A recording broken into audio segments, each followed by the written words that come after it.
జనకర్తవ్యం టీవీకి స్వాగతం. వార్తల అప్డేట్స్ కోసం చూస్తూ ఉండండి జనకర్తవ్యం టీవీ.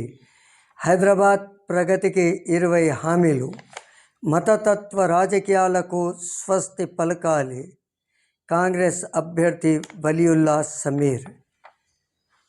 హైదరాబాద్ లోక్సభ నియోజకవర్గంలో సీఎం రేవంత్ రెడ్డితో పాటు హైదరాబాద్ కాంగ్రెస్ అభ్యర్థి మొహమ్మద్ వలియుల్లా సమీర్ సుడిగాలి పర్యటనలు నిర్వహించారు.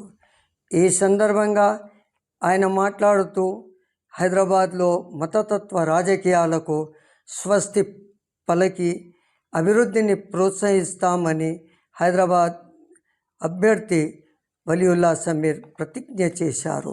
హైదరాబాద్ లోక్సభ పరిధిలో ఆయన ప్రచార కార్యక్రమంలో ఏర్పాటు చేస్తూ ఓటర్లతో పలు హామీలు ఇచ్చారు. హైదరాబాద్ లోక్సభ పరిధిలో ప్రగతిని సాధించేందుకు 20 ప్రధాన వాగ్దానాలతో కూడిన హామీలు ఇస్తున్నట్లు ఆయన ప్రకటించారు. ఐక్యత, పురోగతి కోసం మత రాజకీయాలను తిరస్కరించాల్సిన అవసరాన్ని ఆయన నొక్కి చెప్పారు. కాంగ్రెస్కు మద్దతు ఇవ్వాలని ప్రజలను ఆయన కోరారు. విభజన, వాక్చాతుర్యానికి దూరంగా ఉండాలని, అలాగే హైదరాబాద్ అభివృద్ధి చెందేందుకు కాంగ్రెస్ పార్టీకి మద్దతు పలకాలని ఆయన కోరారు.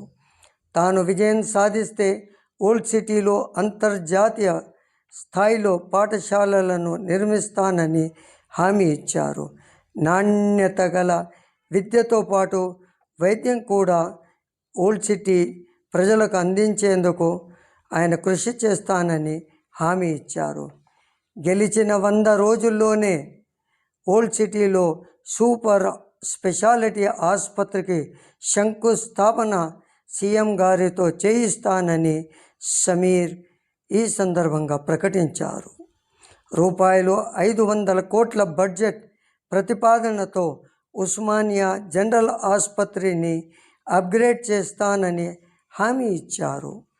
లాడ్ బజార్, పత్తరగట్టి, మదీనా మార్కెట్, మీరాల మండి వంటి చారిత్రక మార్కెట్లను పునరుజ్జీవింపచేసి పర్యాటకాన్ని పెంపొందించేందుకు తన పార్టీ ప్రణాళికలను సమీర్ హైలైట్ చేశారు.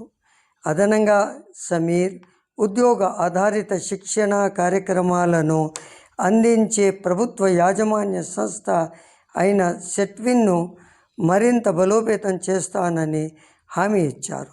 గత 40 ఏళ్లుగా ఆధిపత్యం వహిస్తున్న ఎంఐఎం హైదరాబాద్ పాత బస్తీ ప్రతిష్టను దెబ్బతీస్తుందని ఆయన ఆరోపించారు.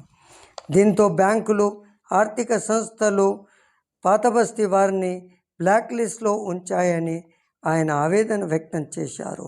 హైదరాబాద్ వాసులు శాంతి ప్రేమికులని, మృదు స్వభావులని ఆయన ఈ సందర్భంగా తన అభిప్రాయాన్ని వ్యక్తం చేశారు.